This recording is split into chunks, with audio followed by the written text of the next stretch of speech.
Senior.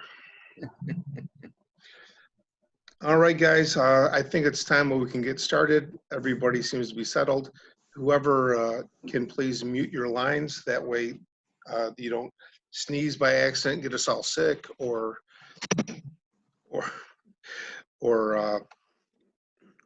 be embarrassed by something your wife told you shouldn't be doing at this time. Well, again, thank you very much for being here today. I wouldn't mind going around the room real quick. If you want to say, does anybody have anything to say right now before the get-go? I'll let you unmute now and just say something real quick. So please go ahead if you want to say anything right now.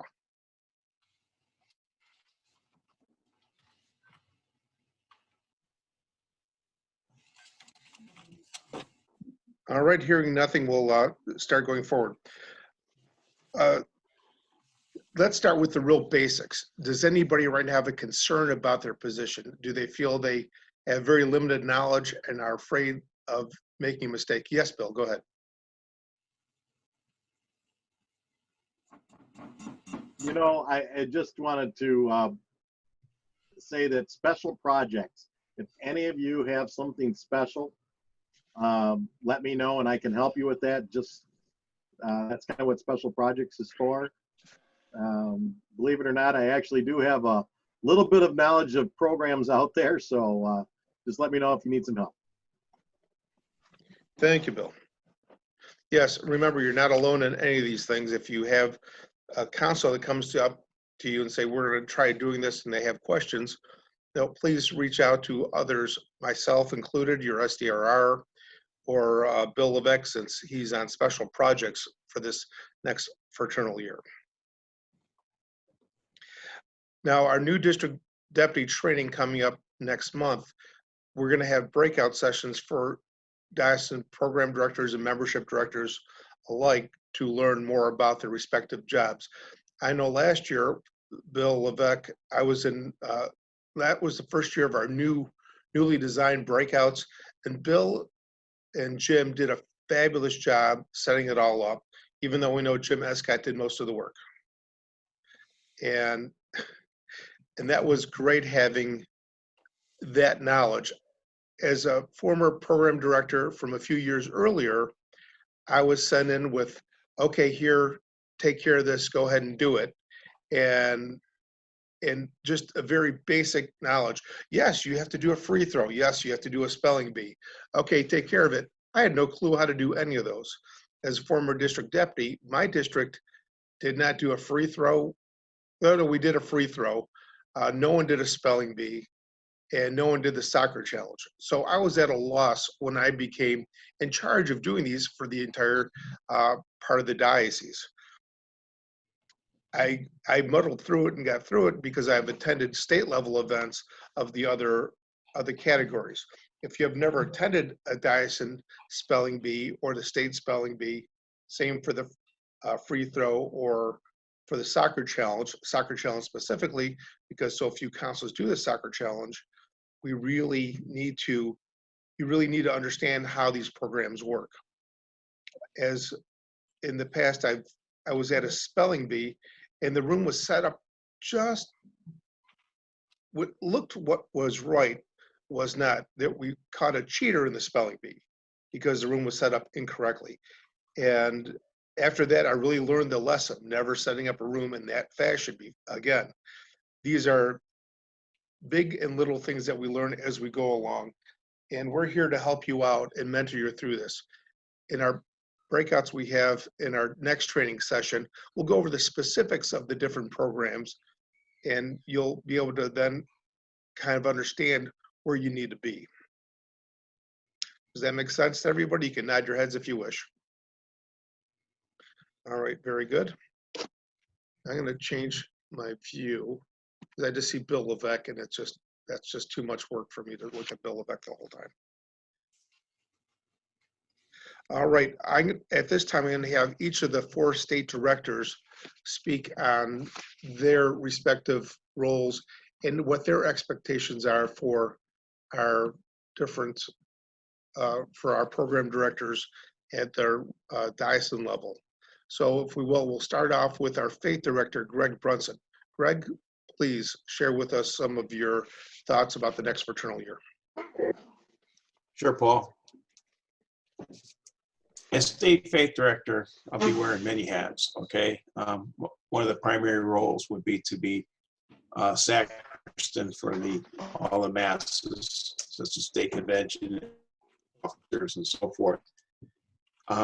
Taking over from currently Deacon Tom Earhart. Him and I have been working together for the last year quite a bit. But also, as part of the team of directors managing the Faith in Action, everything that we do will be under the Faith in Action model, if you will.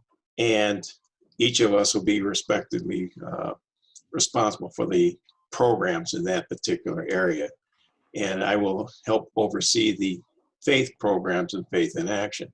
That being said, I'm really looking forward to working with the diocesan program directors, district deputies, our diocesan chaplains. We definitely want to bring them in to become more active in particularly faith programs. Some of the, there's an awful lot of work that needs to be done in my view. And Walter and I have talked at great length about this. And faith is so important as to who we are as Knights of Columbus. It is it's a centerpiece of who we are, okay? Without faith programs and faith-based core of who we are, we would be the Lions Club or National or some other fraternal organization. So I'm really looking forward to it. I'm excited to be part of this team, and I'm going to hear that phrase teamwork a lot.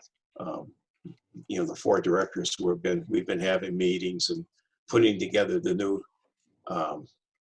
leadership guide, which is just a fabulous resource. It really is. So I've got lots of things that I want to do. One of the primary goal is the faith director, and I think you'll see this from some of the other directors as well, is to increase participation across the board in councils all over the state in the faith programs and Faith in Action, whether it's adoration for Holy Hour or, you know, Fifth Sunday rosaries. A lot of councils are doing a lot of these things, but many are not. So that is my focus, to increase participation in all aspects of faith programs in the Knights of Columbus. That's quite a bit. Thank you, Greg. I appreciate that. And up next, we'll have Garrett Kalinsky talk about family. Garrett, please. Good morning, gentlemen, my brother Knights. You know, I've taken over this position 6 months ago, and I'm going to be carried over, apparently, at least for now, into the next 2 years, hopefully, with a little bit of your help. The things I have found out are very interesting in the family area. One thing that is of particular concern is the fact that out of 418 councils in March, only 32 of them submitted Family of the Month forms. That has to change. I know there's a lot of councils out there that are all participating in this, but they're not filling out the forms, getting them into Supreme and to us. So that is one thing we need to change.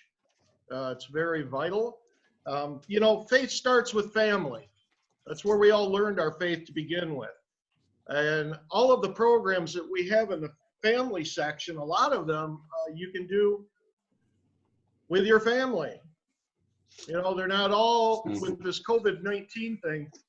There are things that we can do still in programs that don't mean we have to be outside of our homes. And we really need to promote them. Communication and teamwork have both been mentioned today quite extensively.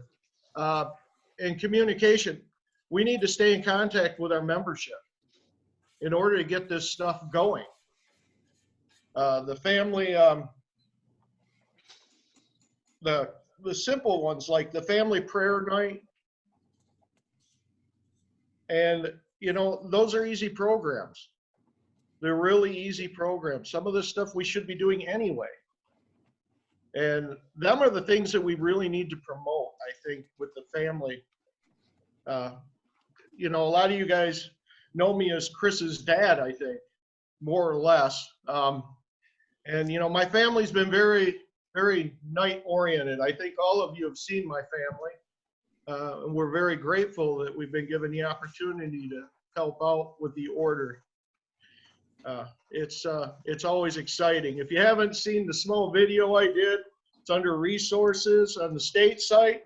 My son Christopher decided to participate, and he's kind of the straight man. He's a man of few words, but you know, it's those things. You know, we need to get out there and we need to show by example what we're doing, and that's all I have. Thank you very much, Garrett. I appreciate that. Mike Hoy will be next to speak on community. Please, Michael.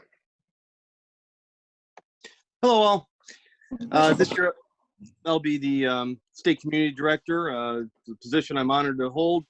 You know, we have a lot of great programs available to council, and it seems like the barrier to a lot of those councils conducting a lot of these programs is just that they haven't done them before, or they've haven't done them in a long time. And a lot of focus I'd like on this year is to convince and help councils to show how easy it is to achieve these. Garrett brought up the family of the month, and similarly under community, things like night of the month, night of the year. These are fantastic programs. They're easy to run, and they're important. They engage our brother knights. They give a little bit of recognition. Yeah, sure, some people think they're corny, but if we can keep even a few knights engaged, they'll want to do more. Another focus we have is on the Coats for Kids. Again, another way to show councils that these programs are worthwhile and they're very easy to run.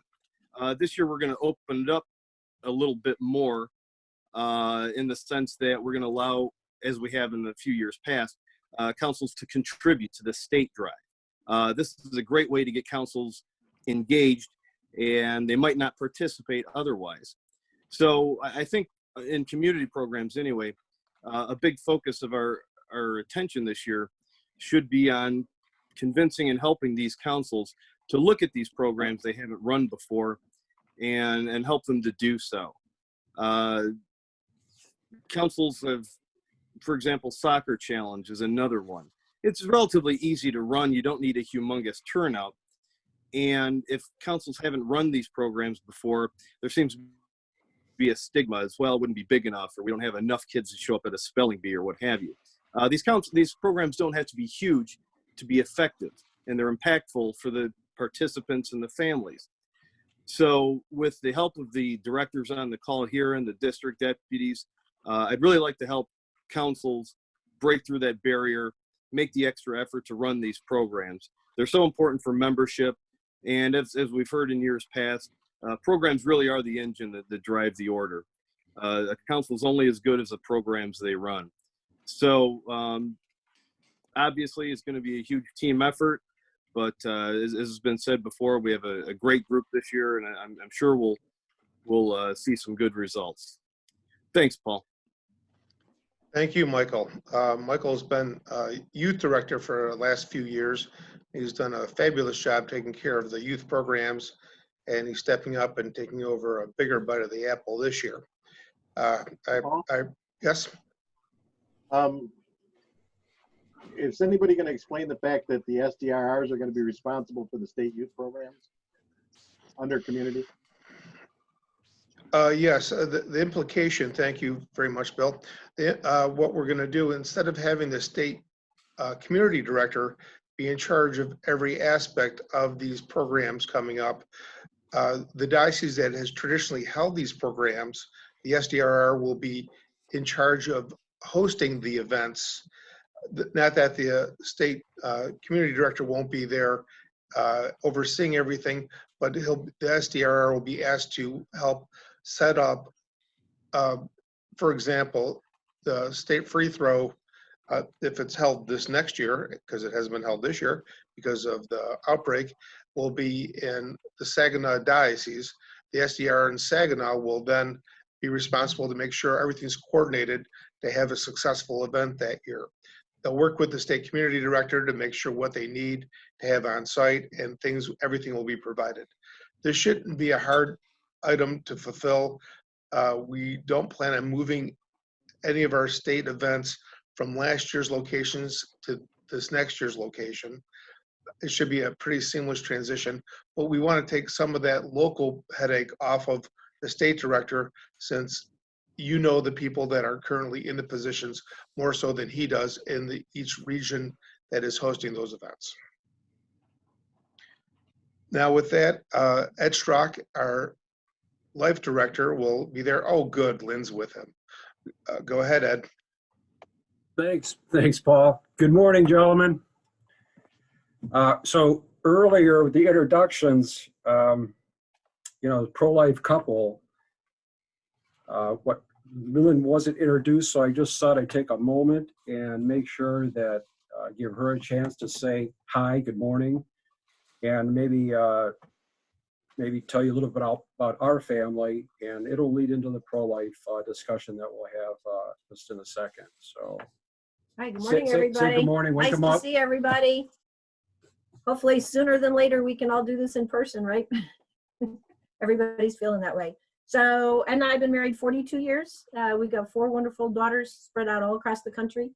3 wonderful son-in-laws, 1 still to be married. And we've got 6 grandchildren, which change on a revolving time because we have a daughter and son-in-law who foster children. So sometimes we have 8, sometimes we have 6, sometimes we have 10, just depends on how many they have in their house. So we're really happy to be running this position, and hopefully we can do you proud, Walter. So. Thanks, Lynn. So just for the other state directors, for Greg, Mike, and Garrett, thank you for the input that you provided so far and working with you. So, what we've done so far in building the programs for the upcoming year. As Lynn mentioned, having with our 4 daughters and multiple grandchildren, the respect for life and the culture of life, as it takes on a different meaning, maybe as you get a little bit aged as we are. But it's on a personal note, it's important of us for Knights of Columbus, and I've seen in the past, to have a presence in what we do in the pro-life world.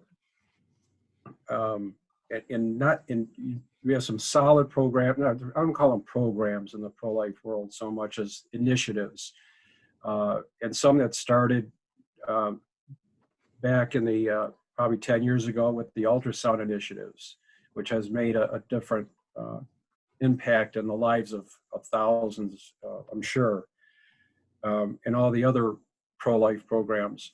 And really what I'm looking forward to doing this year is, 1, continue to build on those culture of life activities that we do. But again, going back to the presence that we as Knights of Columbus, and drilling down all the way to our councils, is making sure that they have a presence, not only in the programs that we do, but out in the community, our pregnancy centers, and there's the Right to Life, county Right to Life organizations that have opportunities to work with. Paul had asked, we had kicked around about a vision statement, and it really helped me at least, writing something down so that as we move forward for both Lynn and I, that it helps, we keep this in front of us.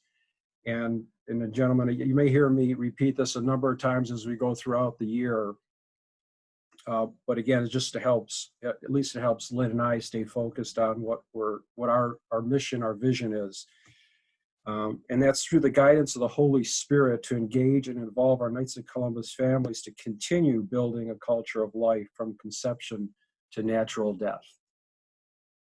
So that will stick with us for this fraternal year coming up. And I should also mention, just to back up for a second, I have to congratulate or give recognition to Tim and Cindy. Donovan for what they've done in the pro-life world. So I would just ask for that you continue for their prayers for both Tim and Cindy, and especially in this time period for their health and safety. Challenges, I guess I'll mention one. Every time we have a challenge, it seems like there's an opportunity that pops up. And especially now in the world that we're in and in the culture of life, whether it be Zoom meetings or more phone calls, but there's an opportunity there for us. And when we get back to masses as well, some opportunities that as time goes on, we'll share. But I truly believe that with the challenges that we have now, there's the opportunities that we can build upon as Knights of Columbus and our families and each one of our positions, that we can make a difference and we will make a difference. So I'd like to end just with a quote and maybe a little bit of a learning, not a learning, but going back to the catechism. And this is just from a quote from out of the catechism, that the human life must be respected and protected absolutely from the moment of conception. So I'll leave you gentlemen with that. Thank you so much. And I do look forward to working with many of you, all of you, in the upcoming year. Thanks, Bob. Thank you, Ed. Thank you, Lynn, for being there with us today. All right, this gives us a lot of food for thought to begin with. We're going to do deeper dives on all the different programs that the different fourth groups have to offer. My goal for this fraternal year, and hopefully for both fraternal years, but we'll start with 1 year at a time. I'm hoping and expecting my 4 directors to send out an email, and we'll figure out the timing on it, once a month, email/posting to the state website about a particular program or two they want to emphasize during the current month. In times past, things have kind of come out to me a little willy-nilly, and I didn't feel I heard from the directors on a consistent basis. There might be a rush from time to time. I'm looking forward to seeing a steady reminder to the councils and to the directors of what they should be encouraging their councils to do in the coming weeks. We're not going to say, hey, don't forget about the doing the poster contest for Keep Christ Christmas in December. That'll be mentioned earlier on so you can plan and get supplies and get things going, get announcements made. So we're not going to be saying soccer challenge, make sure you do in September. We'll be saying something in July about that to get people prepped to order kits. That being said, there's so many things that we can do and get online directly from Supreme, download and print ourselves, that the kits no longer are really necessary for those type of events. I know one of the big things that I'm looking forward to, and again, this is coming from the Dyson program director in me, is having every child study the right word list that goes to the spelling contests. So if they can go and actually study the right list and go to the Dyson level and not go, what words are you talking about? Which happened again this year. Luckily, not from too many councils, from only one that I saw. There's so many things that we need to make sure we have honed properly and remind people of. And hopefully when the directors, the state directors say something, you can then reiterate it in your own way to the councils that you support. Not that you need to rebroadcast word for word, but take what they say, maybe simplify it, maybe say it in a way that you understand it more so, that makes sense, that still says the same kind of idea to your council levels.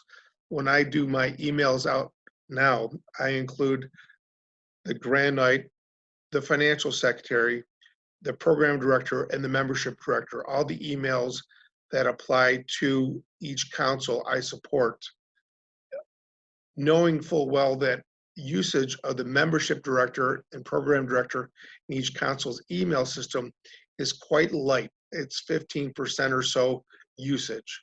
Hopefully we can work on that, and the SDRRs will be tasked with helping their districts become more using them more frequently than they do now. That's a big thing. If they don't get our communications And sending an email is way cheaper than mailing a letter. And we're not going to mail a letter about every little thing we do.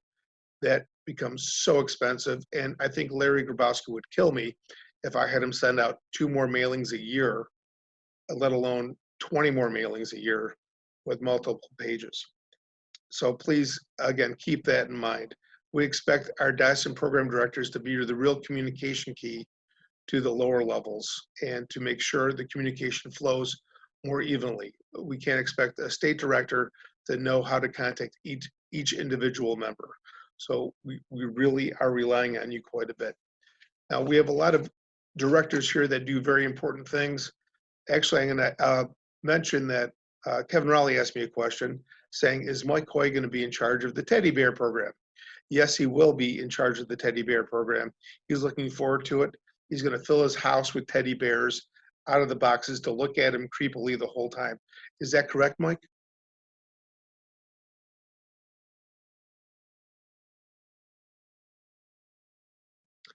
Mike, step away from the record. Oh, there we go. Yeah, well, more teddy bears than I already have. Yeah. Oh, okay. All right.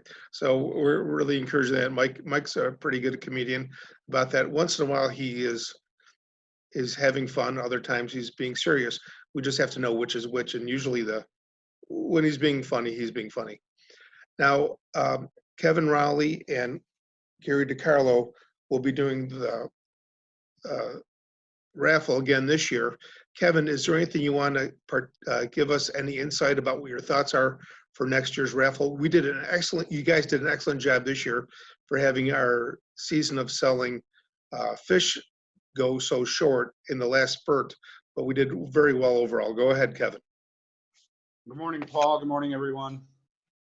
Yeah, we faced some serious challenges this year with the state raffle due to the COVID-19 virus. I do want to release some numbers. These will be coming out at the virtual convention, but I'll release some numbers to the team here. We, even with losing fish fry and losing the opportunity to sell before and after masses due to the COVID-19 virus, we still came within $2,400 of our gross sales of last year. So what that boils down to is our gross sales were $225,487 so $225,500. And after all expenses, prize awards, incentives to the councils, and everything like that, we came up about $97,000 in net revenue. So that is $97,000 to go to Michigan Charities. So I just want to thank everybody for your help with it.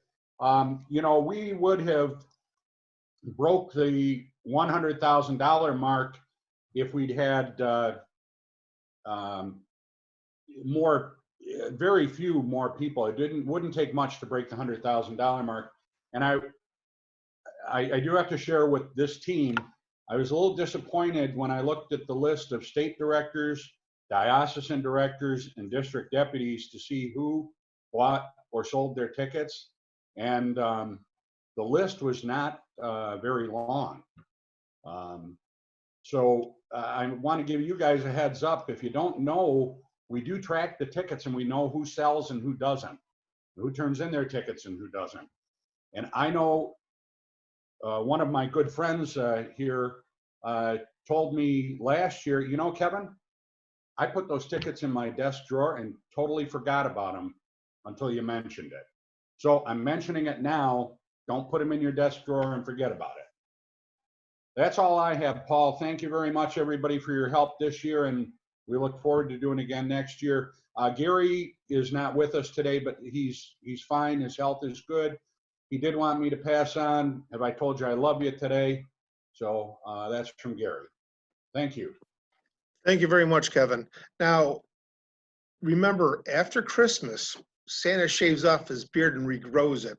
we're in the growth stage because he knows when you've been good, he knows when you've been bad, he knows when you bought your ticket or not. So Kevin Rowley is de facto Santa Claus as far as I can understand. That makes sense to everybody, doesn't it? I think it does. Bill believes it. He's laughing pretty well there. Now I'm going to call on John Hundyke, our Special Olympics coordinator, and I'm going to ask him if he wants to talk a few minutes about Special Olympics. Thanks, Paul. Can everybody hear me? Good. I've been the Special Olympics director this past year too, along with my assistant, Willie Winkle. And this year I kind of explored around the state all the different things that have been going on. And even though I've got a lot of experience with Special Olympics, I was amazed to find out what's going on out there in the state. So one of the things I want to focus on this year is to help the councils understand what's going on in their individual areas. And this may kind of overlap a little bit into community, but I'm going to be urging councils to look into their community to find out what's happening in the arena of Special Olympics, not necessarily in events or competitions, but in fundraisers. There is somewhere in the neighborhood of 150 different polar plunges across the state that raised over $200,000. If we would have had the Knights involved with them, you know, Kevin, we could have even sold some tickets at those events. That would have been a very, very good thing for getting more Knight of Columbus exposure. We had a conference call with the president of Special Olympics Michigan, and they are struggling just like us. They don't have any actual events scheduled right now. They're under the same restrictions as everybody else in the state. They've been postponing different things and trying to do virtual things. But bottom line is they are hurting for funds just like us, especially with the MI drive not happening this past spring. And a lot of the councils did contribute funds from there. And those funds go directly to helping the families get their sons and daughters, athletes, to all these competitions. So I will also be really emphasizing to councils, you really need to participate in the fall MI drive and help offset the funds that Special Olympics did not receive in the spring drive. We have so many competitions going on. I know a lot of councils have been helping out with some of the local events. I want to get councils involved with more local events. So it's going to be a year of getting councils involved with things, and that's also going to give them more programs, more exposure, more advertising for the Knights, and different opportunities for them to do things in their own communities. So in a nutshell, that'll be it. And also want to give a shout out to Willie. He has been fantastic. We chaperoned his cross country team up at the Winter Special Olympics and watched him get a medal. Congratulations, Willie.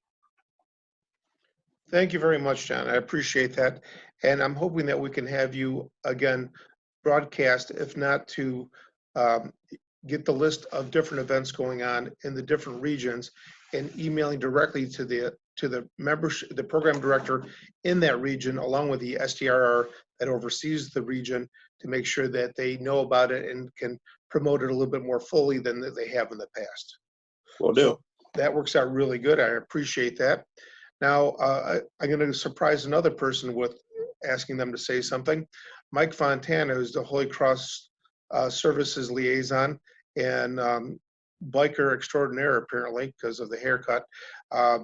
If you wouldn't mind saying a few words about Holy Cross Services and give us some insight and maybe some guidance during the year of what we can do to help Holy Cross Services. Yes, Paul, thank you. Holy Cross has stepped up to the plate and done everything that is possible given the circumstances. Our acquisition of the Volunteers of America up in Lansing, now called the New Hope Center, has allowed us to grow within the Lansing community. in helping those that are homeless or lacking of food or shelter. We continue to take on more and more clients. Foster care continues to be a growth area, the mental health area. From a Knights perspective, I would ask for potentially 3 things. One is your time. If you have the talent that you can share with a local HCS facility, a lot of times the facilities might need repairs. And if you happen to be a plumber, electrician, a roofer, a handyman, a lot of our facilities need repairs. That would be very helpful. 2, if you can help financially with any kind of contribution or have your local councils collect money on behalf of Holy Cross, that would be helpful. And 3rd, any type of gift cards. I know personally I've made a commitment as a board member of Holy Cross to give back to Holy Cross every single month. And I just asked them, what do you need specifically this month? Each month it's different. So I've just been shopping and purchasing whatever I need and then delivering it to Holy Cross. They would appreciate any kind of financial contribution, product. Keep in mind, we have newborns up to homeless veterans. So we cover the full age range from birth to 80s and 90s. So anything, whether it be shampoo, whether it be books, whether it be puzzles, especially during this pandemic, they're all pretty much left inside the facilities. They're not allowed to go out. So again, anything that can keep them busy, keep them focused, and give a positive light as to the partnership between HCS and KFC would be much appreciated. That's a quick summary, impromptu. Well, thank you very much. I appreciate that, Mike. Yeah, I know I kind of surprised you with that one. I appreciate that. Next, I'm going to go to George Stump, our very much more efficient MI director. George, is there anything special you want to impart to our members of this meeting this morning?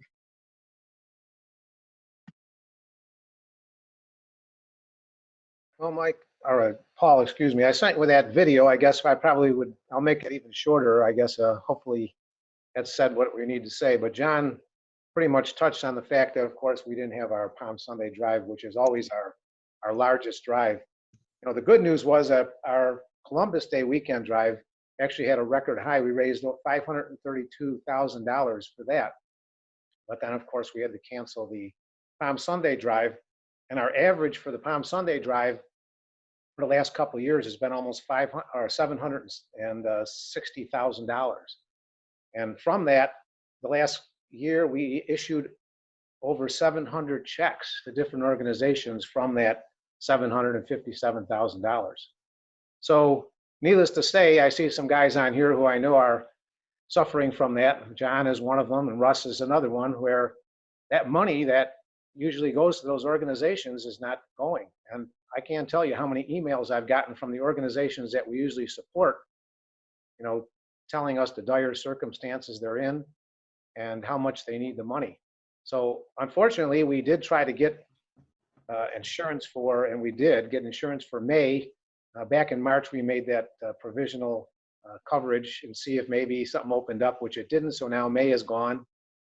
So I guess we have to look forward to getting the Palm Sunday drive made up in the Columbus Day one that's coming up. So I would ask that there be some enthusiasm and some push from all the councils to get involved in the Columbus Day one. We usually have about 260 councils that participate in Palm Sunday, and there were about 180 that participated in Columbus Day last year. So we have about 416, 417 active councils, and I really would like to see 100% participation. Even if they can't go out there, if they have a charity account and they'd like to donate some money through that, they can do it.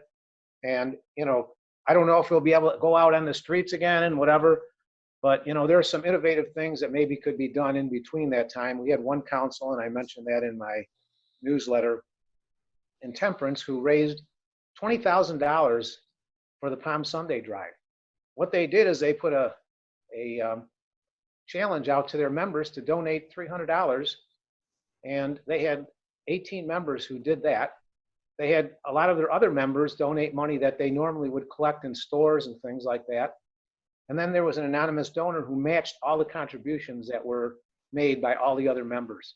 So they managed to send me a $20,000 check, which I'm going to make the checks out for, and Russ, you're included on that. And so, you know, things like that could be done if we can't do the normal stuff that we do and going in stores and that. So I just ask that there be a real push out there to get everybody involved. The weather shouldn't be a problem, because usually the Palm Sunday one is the weather problem for some of the northern ones, because they say, well, we still have snow on the ground. But in October, I think it pretty much opened up that we can get something going in that time. And that's what I'm planning on. I hope things are more normal, but if not, maybe we can at least make up some of that money and get it out to those organizations. So thanks for letting me speak, Paul. Thanks. Well, thank you, George. And that is a wonderful story. $20,000 from a council. And how much do they normally send in a check for? Do you have that? That's pretty close to what they usually send in.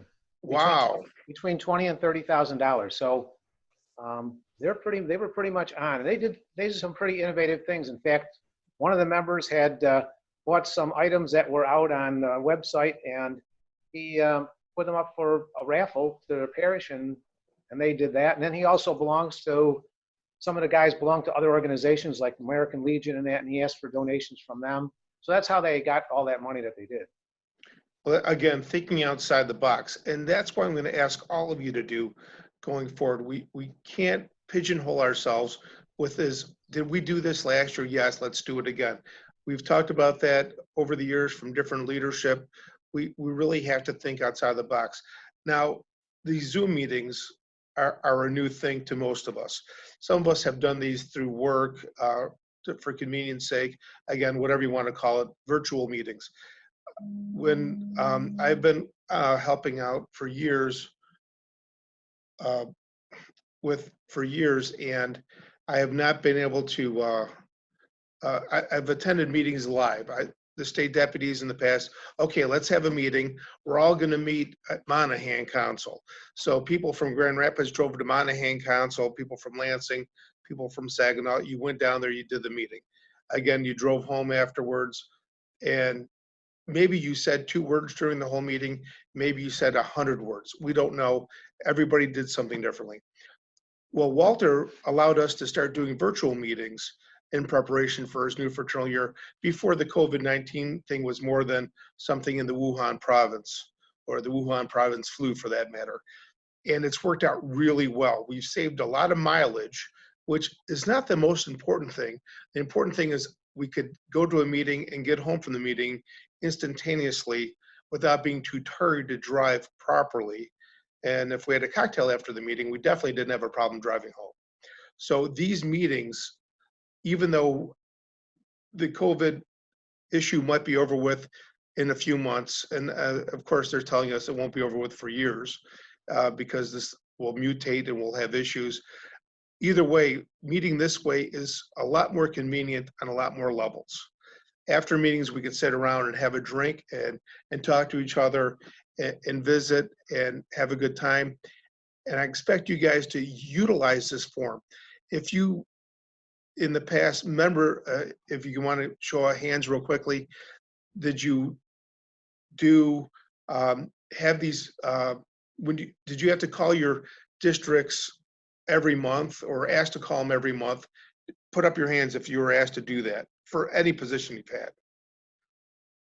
Now, would it really be nice if you could do a meeting, say, instead of having if you have 10 district deputies, make 2 meetings in one night, 5 districts at one meeting, 5 districts at another, give it a half hour or so time frame, make that conversation with them.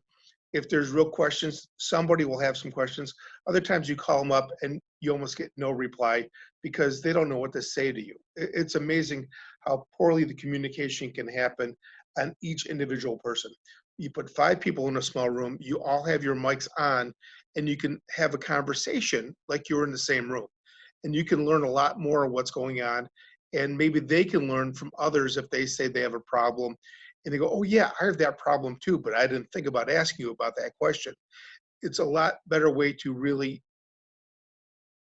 work with each other, and it's a little bit easier to see the facial cues. Now, I can see people yawning. I can see, yeah, that's right, Joe, I saw you yawning. I can see people falling asleep. Okay, thank you, Terry. You're gonna pass that along to everybody. I can see people doing 3 other things at the same time, because that's what we do, we multitask. Oh, no, okay, Bill, yeah, I saw your text too, Bill, but it's hard to talk and change things at the same time. That's the hard part about monitoring a larger meeting, is getting people to do electronic things at the same time. Again, I just want to reinforce that. Now, next, I'm going to surprise Russ Smith and ask him to say a few words about St. Francis Camp. He's always at a loss for words. So I expect him to stammer quite a bit when he starts going. Well, thank you. St. Francis Camp has been above the curve for a long time. We've had these personal sanitizers for about 4 years now. So we're way ahead of the game. Unfortunately, that doesn't help our situation with COVID-19. We're probably 2 weeks away from closing the camp because we can't function under the governor's order, stay 6 feet away, wear a mask. How's that going to work? Bobby, it's your turn to go down to the campfire. You got 5 minutes. When you're done, we'll send Billy. It's bad. And the hardest part is we still have bills to pay. Lots of bills. It costs us about 60 grand just to open the doors. That's where we hope to and have continued support from everybody that has always been a generous donor. And we're looking forward to as much of that as we can. We'll hold tight. I think we'll be all right, but it makes us a little nervous. But in the long run, we'll service our campers again next year, and we'll hopefully be back on track. On a personal note, Ed and Lynn, I just wanted to let you know that I'm a grandfather because my daughter adopted a baby, and we're very proud of that. So the Smith family is well entrenched. I thank you for your time. Hope to see you guys soon. Everybody stay well and wash your hands. Thank you very much, Russ. That was the shortest you've ever spoken in your life, I think. A man of few words. Hard to believe. I've been trying to get Barry Borsnick to be moved to a different room, but he keeps saying not join. I'm not sure what's going on with him on his, I sent him the membership, see if that helps at all. It's a little confusing. I don't know why Barry's having so much of a problem as opposed to the rest of us seem to be moving along just fine. I assume because he's a legal expert at this time, that's his issue. Next up, I'm going to ask Gary Merritt if he wants to say a few words about public relations in this current environment and expectations from you guys to communicate public relations items to him. At this time, he still manages the state website for putting up information, and if you want to go over any of that at all, that'd be great, Gary. Well, thank you, Paul. I appreciate it. I have been taking some notes here as some of the directors are speaking, and many of the items and issues that are addressed could be resolved if people would look on the website for the information. Lots of times the people don't know to look for the information. They haven't been told that it's up there, or they don't know where to look for it. We don't have a very immense website, but still, if you don't know where to look, you're not going to find anything. So we need to get the word out to the council members through the Grand Knights and district deputies, what information is up there. The directors will have to send the information to me that they want posted. As it is right now, I don't know how many changes are going to be coming with our new website, but when I spoke with our upcoming state deputy, he said we're going to pretty much remain with the same process that we have. So I should be able to post a lot of information. The videos are very resourceful, but sometimes they get a little lengthy. There's so much information to pass out.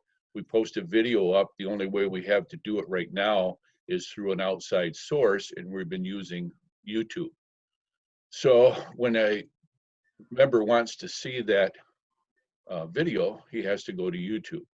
He puts him on the YouTube website. So hopefully most guys have enough common sense to look at their video and then get away from the things that are on YouTube that you don't want to look at. But that's the way we have to do it right now.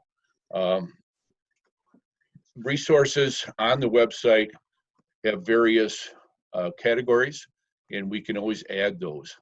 One of the things that I would like to see is a list of Special Olympics events that are going on throughout the different areas, and we can post them on the websites. Either that or on the homepage or under resources, or both. Promotion of the state events. We do pretty good of getting the free throw and the youth events publicized on the website, but we also can do that with everything else. So every director should have the ability to send me something that we can post on the website in a timely manner, like Paul Palka mentioned. We don't want to get the word out for the state free throw within 2 or 3 weeks of the event. We need to look ahead. So we do have a section at the bottom of the website for council programs. And for a while, I was getting quite a few of unique programs from different councils, but that's not happening so much lately. So get the word out to the councils that they do a unique program. They have the opportunity to post that on the website. And if they have a website through their district deputy, through our website, there's a rotation system. If they post an event on there, it'll rotate through various events and post a link on the website to the right under local events that others can look at. So that's always a good thing to help the council get a little promotion, but also interest others in various things that could be done. So the biggest thing, I think, is just getting the word out. You know, I've talked to a couple people in the last couple of weeks that didn't even realize the state had a website. So that's part of my problem, I guess, or my issue as part of the PR thing, is to get the word out. So anyway, that's about all I have. Anyone who has any questions, I think Paul's got a couple minutes that he'd allow for that. Oh, definitely. Thank you very much, Gary. I appreciate that. Actually, there is a question from the floor from Greg Brunson. Greg? Yeah, this is for Gary. You pretty much right at the tail end said what I wanted to reiterate, but there seems to be an enormous amount of I use the word ignorance, I guess, of our state website. You know, even within my own district, I see it, and constantly talking about the resources available on the state. They think perhaps as part of our district deputy training, we need to get the district deputies to really be our spokespersons for the state site. Every district deputy will all say the same thing, I'm sure. There is a lot of material there, and there's even more on Supreme site that men just simply don't take advantage of. And yes, when councils add information about some event that they did with some photos and stuff, that stuff is just fabulous. So. Right. It wasn't really a question, more of a comment. As we get the word out with you guys, I expect more opportunities to post items like that. I'm sure you guys will do a good job of publicizing that. We have to get the word out. But one of the other things I forgot to mention is let the councils know, let your directors tell the district deputies through the councils that if they need any help promoting an item, I have access to get to the Supreme site. They do too, but sometimes they don't know that. So we can post stuff in the Knights in Action and the Columbian Magazine. So if they need any help with that, make sure they contact me. Thank you, Paul. Thank you very much, Gary. You do a fine job, and we'll see what we can do with the new website that'll be coming online soon. I'm sure things will be slightly different, hopefully improved, because we're all about improving all the time.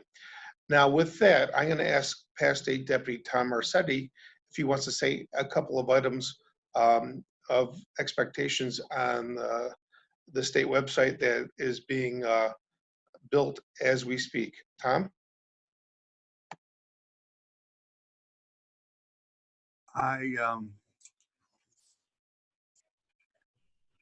The new website that's being built is going to be initially structured a great deal as it is today to cut down on the learning curve for most of the councils.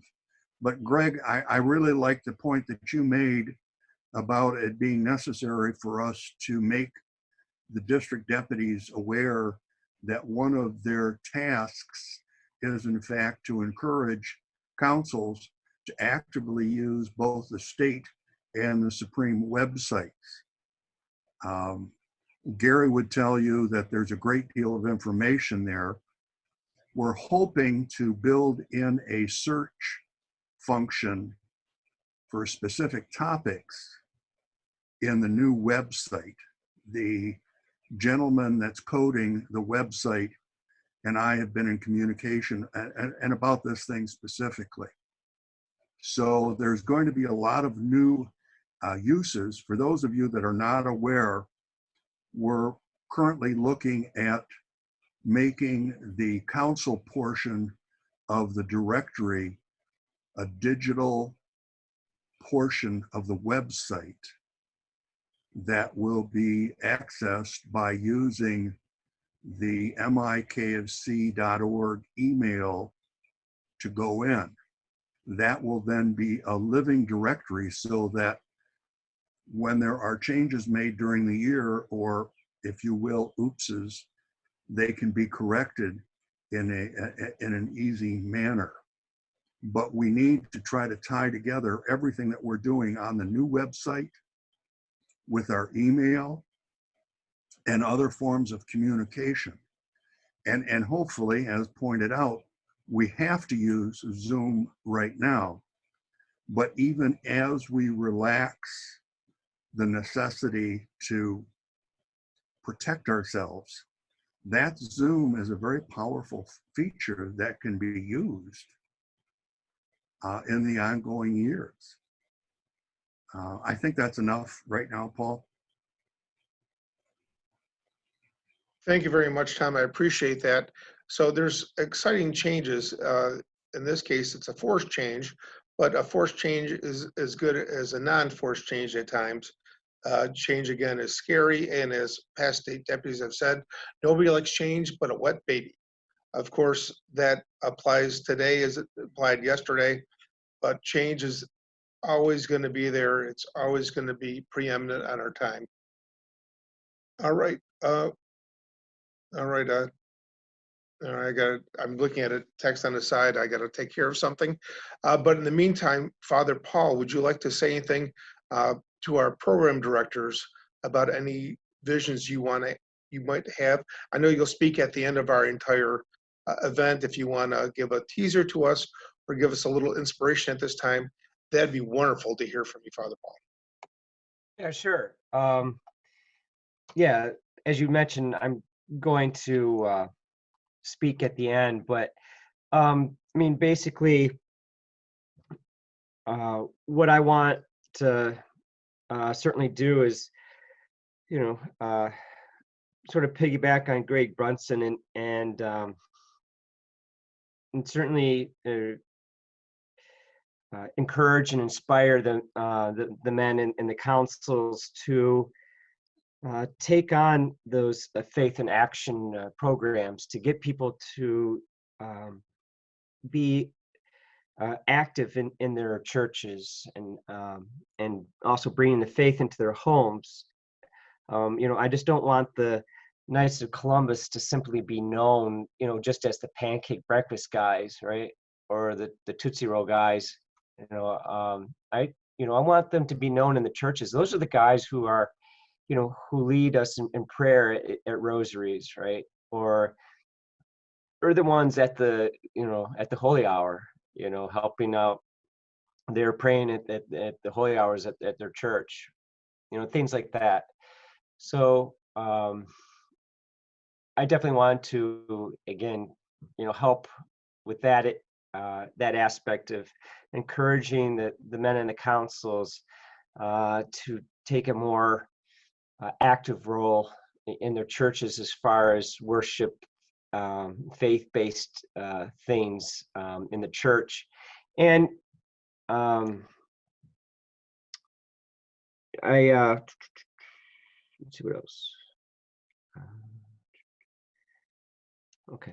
I think that's it for now. What I wanted to say, I'll expand a little bit more on it at the end with my closing remarks to everybody. Thank you, Father Paul. I know I caught Sure. you off guard. I caught most of you guys off guard that I asked questions of. Now, at this time, is there something that you individual directors want to ask questions about? I'm just going to ask you to unfreeze your mics, go to open and go ahead and ask a question at this time. Anybody? I have one, Paul. Sure. Just a quick question. Is there any changes to the requirement for youth protection this year? Youth protection should remain the same. It's they have given us no indication of any changes. Here's the fun part, and this is the fun part for every program and membership director has ever taken the role on. It's now the middle of May. As Tom mentioned earlier, the phone directory will be live and on the website.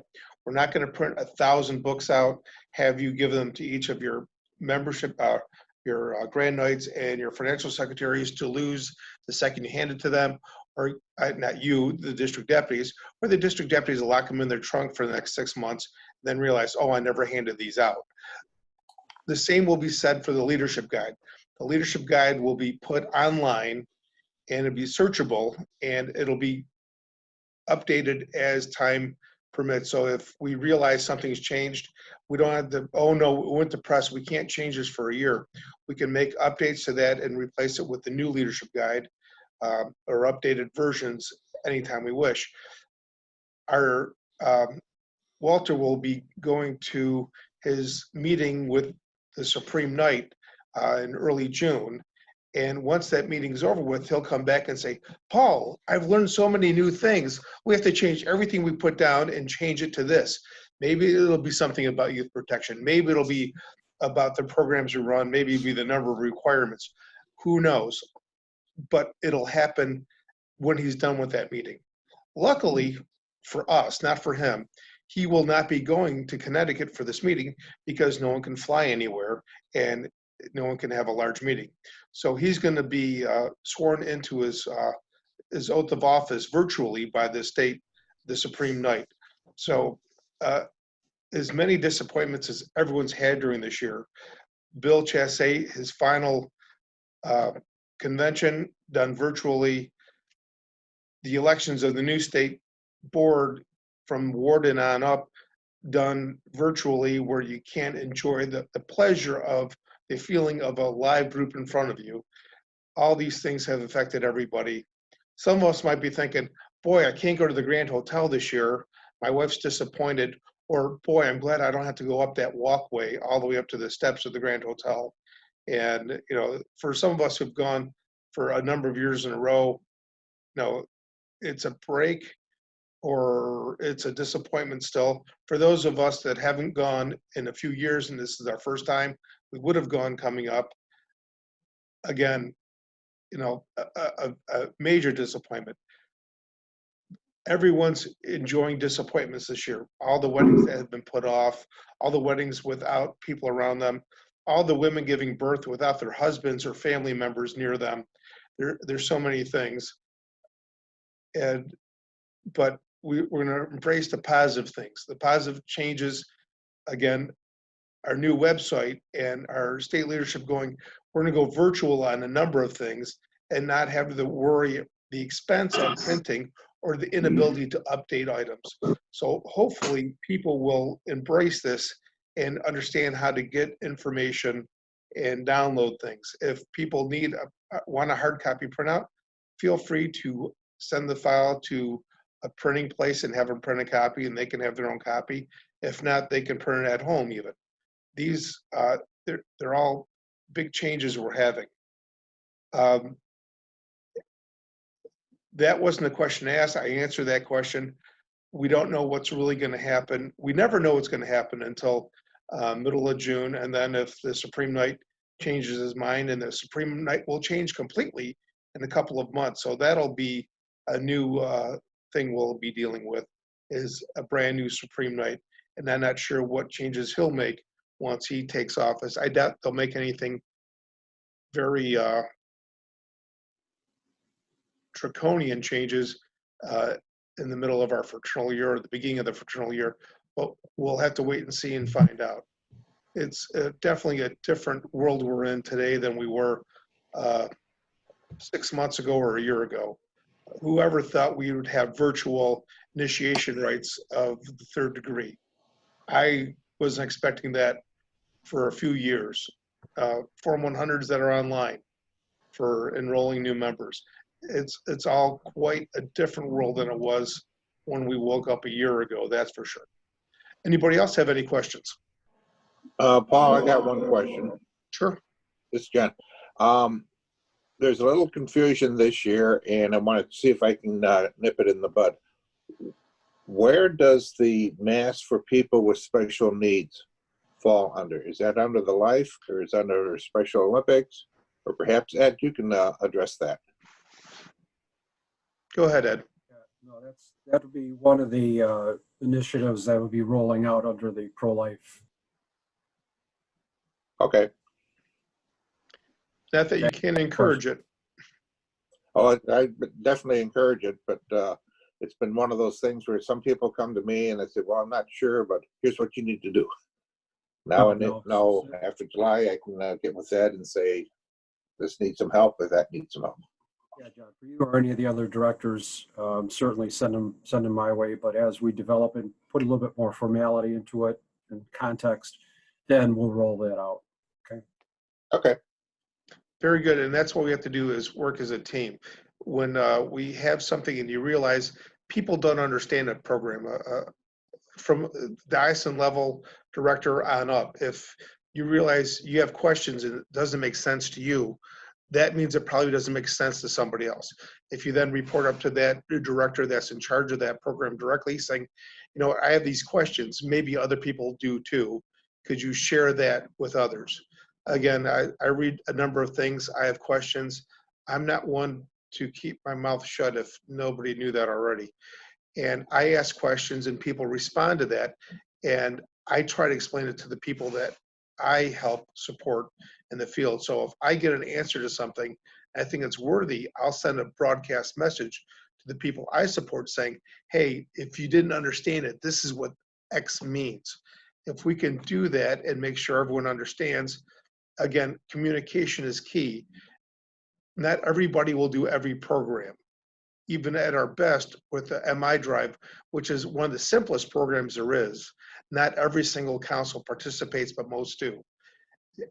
Almost everybody has a corporate communion, but it's amazing some of the councils that are really small, that are former hall councils that exist, don't really have a corporate communion during the year. So it's amazing what we all don't do.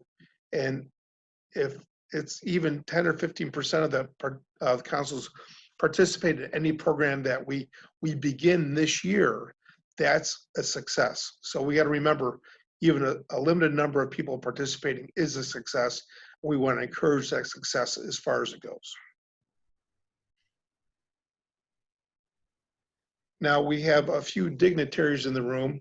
Right now, Walter's in the room, but I'll save Walter for a few more minutes. We're going to go to about 11:30. Now, Charlie, you've been with us for quite a bit of the meeting. Is there anything you'd like to say?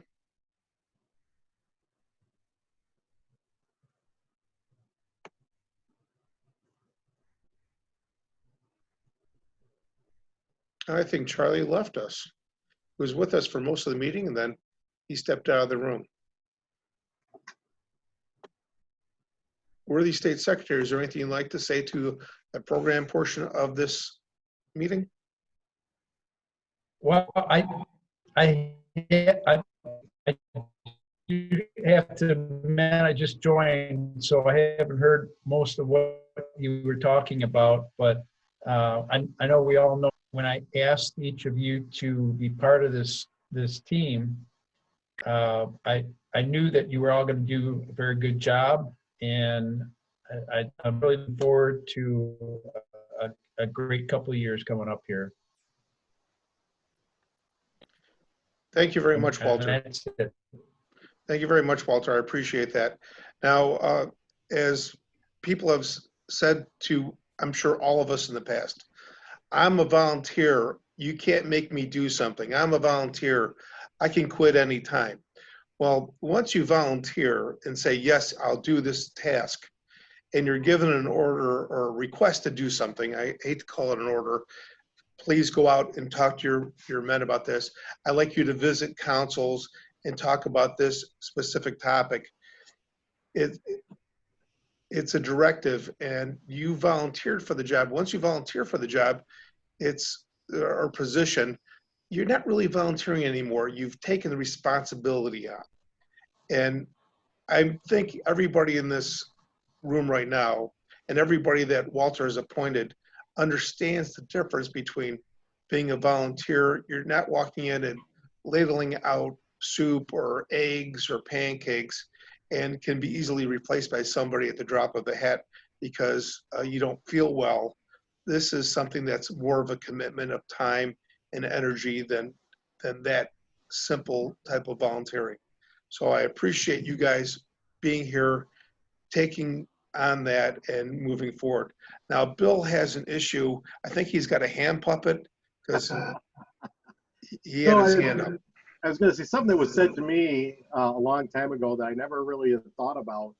And when Paul's talking about you volunteering, believe it or not, there is a cost to the Knights of Columbus for you volunteers, including myself. When the state pays for my room for the summer meeting, when the state pays for my mileage or a dinner or things that I do. So when you're volunteering, it's not just you agree to it. There's a cost that is involved to the state for that. So as a volunteer, you have a responsibility, in my opinion, to fulfill that obligation because of the cost, involved. It's not just you're doing this for free. There's again a cost involved, and volunteering alone should, if you're volunteering, you should fulfill your obligation to the best of your ability. But if you sometimes think that, I'm volunteering, it's not that big a deal. It is a big deal. It really is, and there is a cost to the Knights of Columbus that the state and Walter is willing to invest in you because he believes that you're going to do that job, and I just think that's something people should realize. Thank you, Bill. I appreciate that. Now, for a man that has a lot of knowledge, Bill's been around a long time. Now, how many years have you been in state leadership, even if it's not been concurrently? I know for a time you had to step aside, but your hand was still in the pie, if you will. And you're a big guy, and we like pie. What can we say? How many years? My 22nd year, and thanks to Walter, I'll be serving a 23rd. So very good. Again, we have lots of resources. Every one of you have different strengths and different weaknesses that we need to build upon. Some of us are really tech savvy. Other ones are special needs in the tech department, if you will. I find myself as being, I thought, pretty adequate when I'm at work and I'm in my systems I use all the time.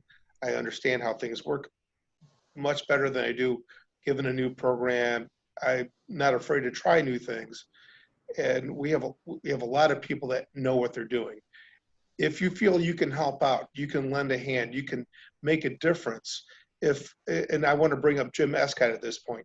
Jim Escott's doing a lot of training. He's utilizing the Zoom application, recording his presentations and presenting that for future references. That seems to work out very well.